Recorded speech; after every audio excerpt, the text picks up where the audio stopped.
You can press B to select a world now, and a new quest. That's cool. I don't know if I've ever seen anybody do quest B. Should I try it? I'm gonna die so fast. I'm gonna try it. We'll see. How do you do it? Okay. Do I just press start? Is it different now? Oh, it is different. Wow, okay. Same layout, different enemies. A plus start also does it? Oh, interesting.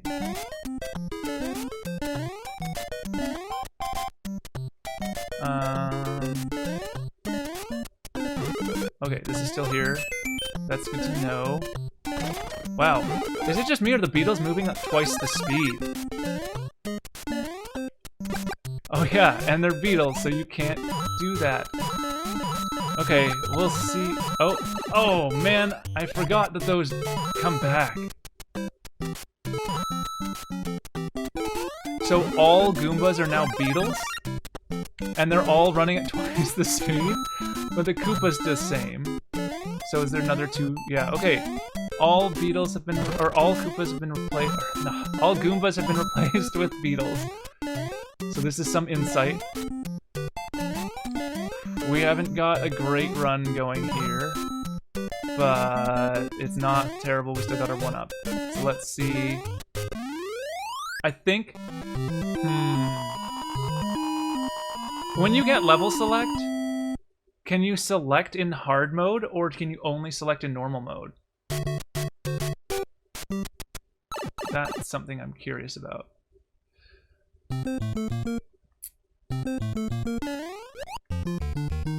Go that way.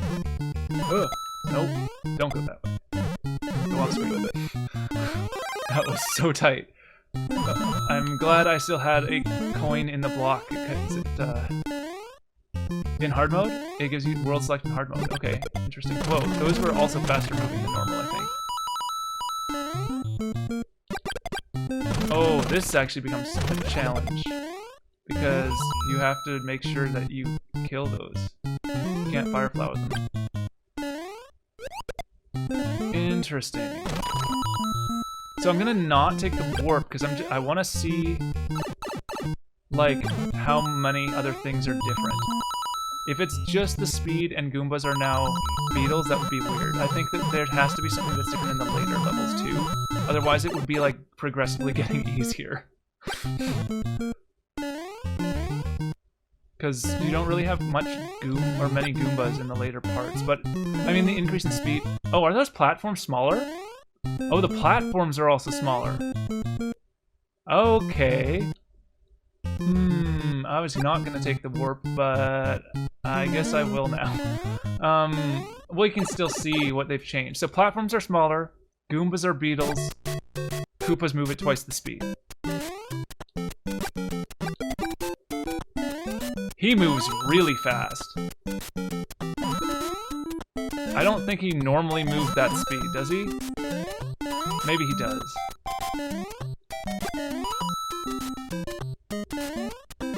But the Spinies look the same. So that's interesting. Piranha plants are obviously the same. They don't start shooting fireballs until the later games. I'm gonna grab the coins in this block. If we can one-shot hard mode after finishing regular for the first time, that would be very cool. But I just don't see that happening. But so far we're doing okay. We'll see what happens. 99 coins. With B, you can change the world in the menu. Okay. I'm gonna have to try that. Oh, I'm psyching myself out. This is terrible.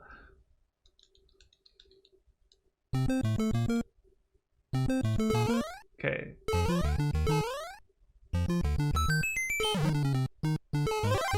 I'm doing better than I expect to be, so it's like kind of psyching myself out. In some ways, this being these guys is actually easier because you can wipe them out now. Okay, power-ups are still progressive. No big changes there. I don't want to hit my head on that platform, so I'm going to wait for it to go by. We'll take the warp, because I already warped once, so might as well just do it.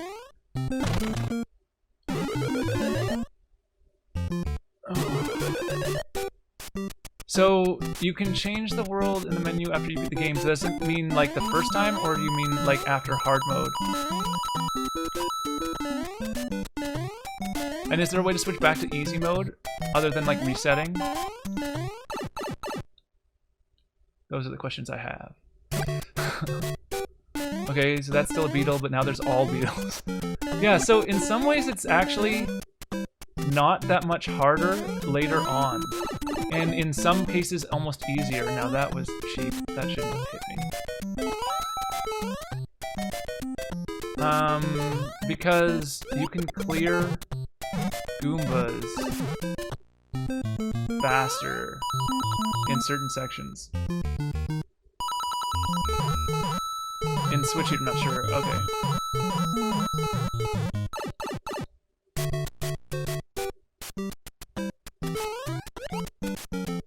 Is the reset normally just turning off and on the game? Ooh, that's sketchy. Because if so, I mean, you can just, like, kill the thing on Switch to do the same thing. Paracoopas are the same. I don't need the star. This is all gonna be the same. Whoa, those move faster though, actually. That's interesting. It doesn't feel like all Koopas move faster, but certainly that one does. Okay. I'm glad it went right instead of left. Okay. Easy jumps. Hard jump. Okay. We're getting... I don't know if we're getting better at that at this point. We're somewhat inconsistent with that jump. Okay. Two types of resets. The restart button and the on-off for the console. Okay. So... And those would both do the same thing? Like, they both put me back at original hard mode? Or original mode, probably? Okay. Oh no, I'm missing that. I knew that went off screen at that point.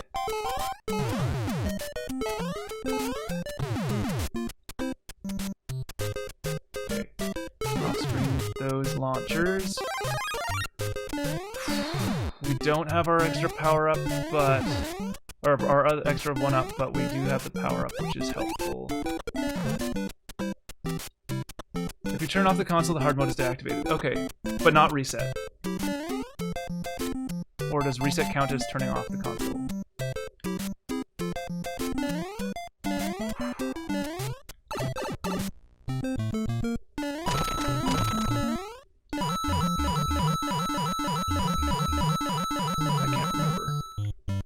I would have expected reset to be like an off-on switch, but if it's not, then that would make sense that it would be... Wow, that section's way easier because those are not Goombas. Oh, the reset won't deactivate signals. Interesting. So the reset doesn't turn off and on the console? That's what I expected would happen.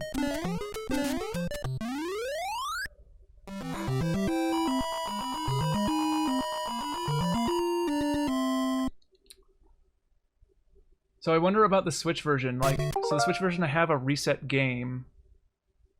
Would that be the equivalent of hitting reset on the console, or is that a straight up restart completely? I'm curious about that.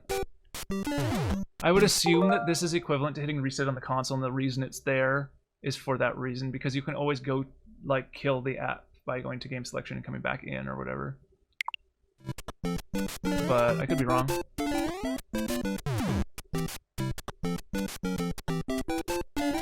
Okay. Ugh, really? One level. Okay, good. Fire flower.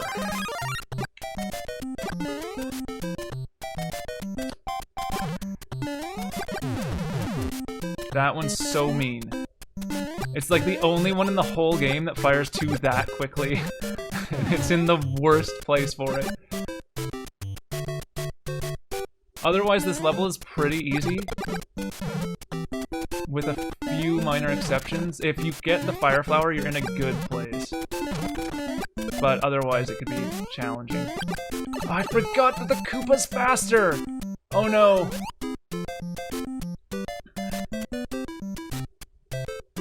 Are those any different? Oh no, Hammer Bros are not any different, it looks like. Okay, we need our fire flower anyways, because if we're having any chance of beating the final level, we need it. I thought I went under that last time at the same speed. Maybe I didn't. Okay, I'm just gonna jump over it. Just gonna go quick. Oh, I was hoping to not have that bullet spawn. Oh, really? The first thing he does is jump down? How unlucky is that?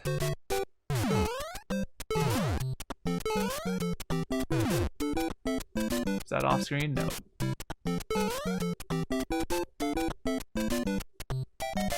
Oh, they're both down. Okay. Go. Go.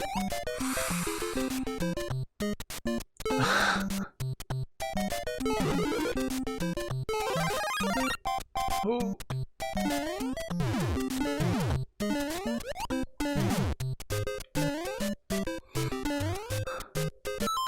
A and start after game over, and you can go to world 8. Okay.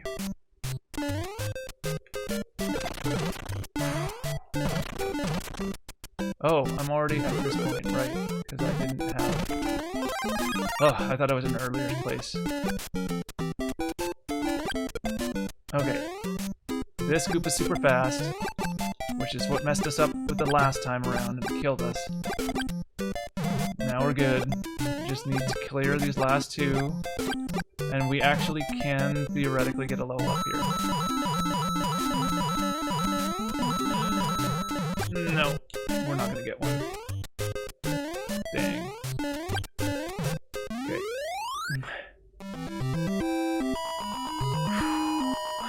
Or I can win, yeah. Hopefully. We have an opportunity here, but I don't know how much harder they've made the final level. I have a feeling they threw some Potaboos into places that they didn't in regular, but we'll see.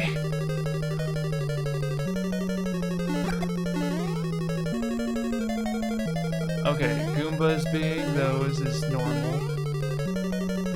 It's not that hard, it's just a slightly different timing. And it does throw me off mentally a little bit because I'm like, oh, I need to just skip the Goomba section. And it's like, oh, they're actually Potaboos now. Or I mean, not Potaboos, they're beetles. Okay. These run the same speed. Okay. So far, so good. Cheap section. We don't know how those are different, or if they're different. And I got really lucky on. And we don't know how underwater stuff is going to react. It looks like it's the same. Oh, that was so clutch. Okay.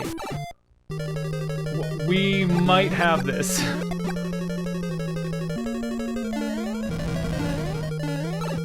Just go. Yes! Oh, we did it! Oh man! We got hard mode done! That's awesome. Both quests. I can say I've totally beat the game. Although I kind of unfairly used all the warps on the hard mode, but still. I got enough of an understanding of what was different. So the placement of items, or of enemies and stuff stays exactly the same. The only thing that they changes is they change certain sprites into other sprites and increase the speed of them. That's cool. Oh, that's super cool. Okay, I'm just gonna like mull over what I've learned in this session, because like, yesterday I played through... I'm gonna switch cameras, let's just do that. Back to my PC camera. Here we go. Better camera. So... What have I learned? So I played Donkey Kong, then I played Mario Bros, and now I've played Super Mario Bros. This is the first time I've fully beat this game. I really wanted to do it for once. It's super satisfying to do it, and wow, was it a challenge. That is so much harder than it, like, speedrunners make it look. And I really wanted to play through every single section, and so I made sure to, like, not give myself the opportunity to warp past the points. And that was fun, because now I know, like, what every level feels like, and, like, how it's supposed to progress naturally. What we can learn from, like, the 3 games. So obviously Donkey Kong was the first, and it was made as an arcade game. So they have a few extra punishing mechanics. The jump has fall damage, which is kind of nuts when you think about it. Like, as a platforming game, going back to that, you're like, wait a second, I died? How did that happen? And then I was like, oh yeah, there's fall damage. The jump in that game, though, feels relatively similar to this, although there's like a hang time that's built so that you can dodge certain enemies and keep the height around the same. And I'm also wondering if the jump is a specific time. You can't, like, there's definitely not the ability like in this one where you can hold it. So there's a few subtle differences, but it does feel more similar to Donkey Kong, this one does, to then Mario Bros, which has that really odd floaty jump, but has, like, some, like, Mario Bros has a lot of things that, like, feels like a big advancement in terms of, like, the controls, but also in terms of just, like, the overall animation feels much better than in Donkey Kong. And there's no fall damage, so they removed the fall damage for that one. But then in this one, now that it's not an arcade game, there's a few weird holdovers that I kind of mentioned in the previous video where, like, there's still a timer, which is not existing in the later Mario games for the most part, because it's there as a time pressure, and it's not really that much of a pressure unless you're, like, really struggling. And they have a weird thing where they have, like, score and coins, and, like, they're sort of like there's like a kind of like a 2-tier system in terms of, like, how that all works together. And that seems very arcadey to me. And I think it comes out of the fact that they were, like, a very arcade mindset initially, and then they were like, okay, well, we have this new console, we don't have to be as punishing, but we still need to make it hard, and we're going to still put in a score and a timer, and that's kind of interesting. But later on, they abandoned that concept almost completely. There's still a few games to throw it in there. And, yeah, so then you get to this one, and the controls just feel so tight compared to Super Mario Bros. Because it's just really, like, one-to-one in terms of what you're doing. You have some air control, which you don't have in, I don't think, either of the other 2 games. I'd have to go back to play Mario Bros. Again and to double-check that. But I don't think there's any air control in the previous 2 games, where this has some air control. And then you have, like, the ability to change the amount of jump by holding onto the jump button, which is also interesting. They clearly went, like, away from a more realistic jump, knowing that this would be more fun. And I think that was really, really smart. Whereas when you see some later games, even, like Castlevania, it still has that, like, it just preserves your momentum, and you just have to deal with whatever you set out to do with your jump. But that's cool. And I'd like to go further with this. I'm trying to think of, like, what I want to play next. I still want to keep going down the classic game route and trying to figure out, like, what we can learn. What I can learn. I don't know if I want to keep going down Mario right now, because, like, Mario 2 is a weird game. It's not really a true advancement of this formula, because Lost Levels is really the second Mario game. Mario 3, though, does have some cool stuff, and I should probably return to that at some point. But I feel like I want to play something a little bit longer format and then less...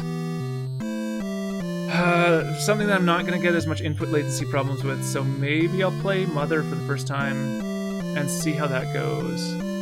But I think that's it for me tonight. I'm gonna take a break, have some dinner, and I might come back, but I probably am just gonna stop there. Thank you for watching, and I'm so glad I was able to complete this game. I learned a bunch of stuff that's been super cool. At some point, I think I'm gonna like get my thoughts down on like the different feelings of these platforming games in like a more PowerPointy format, so that there's like a very clear like what we can learn from these games. Certain things about the level design also was really interesting to see, and then I do feel like at some point they're just like put in some relatively random stuff at the end to make it just hard to predict, and that just makes it harder, which is kind of frustrating, but that's what it is. Anyways, thank you. I'm so glad I finished this, and yeah, have a good evening.